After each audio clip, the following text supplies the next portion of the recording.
नमस्कार, मैं दिगंबर सिंह और आप देख रहे हैं बिहारी खबर। उकसावे वाली बयानबाजी और मुस्लिम समुदाय को एकजुट होकर उन्हें वोट करने वाले बयान के कारण चुनाव आयोग द्वारा प्रचार में 24 घंटे का प्रतिबंध लगाए जाने के खिलाफ मुख्यमंत्री ममता बनर्जी मंगलवार को धर्मतला की गांधी मूर्ति के पास धरना देने के लिए पहुंच गई हैं। हालांकि बापू की जिस मूर्ति के पास ममता बनर्जी को धरना देना है वह सेना की पूर्वी कमान मुख्यालय के अधीन है और वहां किसी भी तरह के कार्यक्रम अथवा प्रदर्शन के लिए सेना की अनुमति की जरूरत है। तीनों सेनाओं के पूर्वी कमान के प्रवक्ता मनदीप सिंह हुड्डा ने बिहारी खबर को बताया कि सुबह 9 बजे के करीब तृणमूल कांग्रेस ने ईमेल के जरिए सेना से इसकी अनुमति मांगी थी, लेकिन इतने कम समय में इस पर निर्णय लेना संभव नहीं हुआ।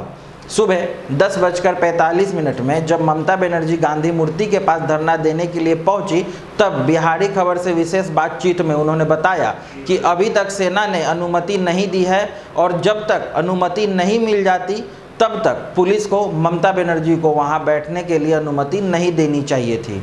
यह पूछे जाने पर कि क्या बिना अनुमति अगर ममता धरने पर बैठती हैं तो उनके खिलाफ प्राथमिकी दर्ज कराई जाएगी, हुड्डा ने कहा कि पहले वे धरना शुरू करें, उसके बाद कानून के मुताबिक काम किया जाएगा। उल्लेखनीय है कि मुख्यमंत्री ममता बनर्जी ने आम लोगों को चुनावी ड्यूटी में तैनात अर्धसैनिक बलों के जवानों को घेरने के लिए उकसाया था और मुसलमानों में एकजुट होकर उन्हें वोट करने की अपील की थी। चुनाव आयोग ने इस बारे में ममता बनर्जी को नोटिस देकर जवाब मांगा था, जिस पर उन्होंने कहा था कि उन्होंने किसी आचार संहिता का उल्लंघन नहीं किया है। इसके बाद ही आयोग ने उनके चुनाव प्रचार पर सोमवार रात 8 बजे से मंगलवार रात 8 बजे तक 24 घंटे का प्रतिबंध लगाया है और भविष्य में इस तरह की बयानबाजी नहीं करने की चेतावनी दी है। वहीं दूसरी ओर ममता के धरने पर भाजपा का तंज दिलीप घोष बोले, संवैधानिक संस्थाओं का विरोध जताना उनकी आदत। वेस्ट बंगाल में मतदाताओं को उकसाने के आरोप में चुनाव आयोग के 24 घंटे के चुनाव प्रचार पर रोक लगाने के विरोध में मुख्यमंत्री ममता बनर्जी के धरने को लेकर भाजपा ने तंज कसा है। ममता बनर्जी यहां गांधी मूर्ति के पास धरना पर बैठी हैं। मंगलवार को प्रदेश भाजपा अध्यक्ष दिलीप घोष ने तंज कसते हुए कहा कि ममता बनर्जी ऐसी मुख्यमंत्री हैं जो बात बात पर सड़क पर बैठ जाती हैं। घोष ने यह भी कहा कि ममता के लिए सुप्रीम कोर्ट, चुनाव आयोग कुछ भी मायने नहीं रखता, उनके लिए नियम कानून भी कोई चीज़ नहीं है, इसीलिए संवैधानिक प्रतिष्ठान के निर्णय के खिलाफ धरना दे रही हैं।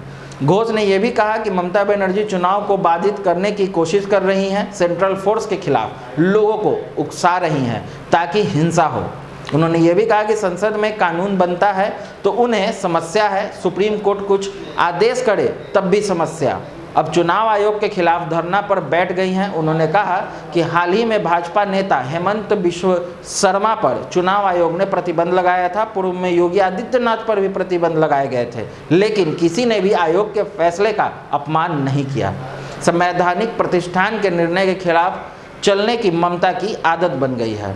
आगे की और ऐसी खबरों के लिए हमसे जुड़े रहें। बिहारी खबर के फेसबुक पेज और यूट्यूब चैनल को लाइक, शेयर और सब्सक्राइब करना ना भूलें। धन्यवाद।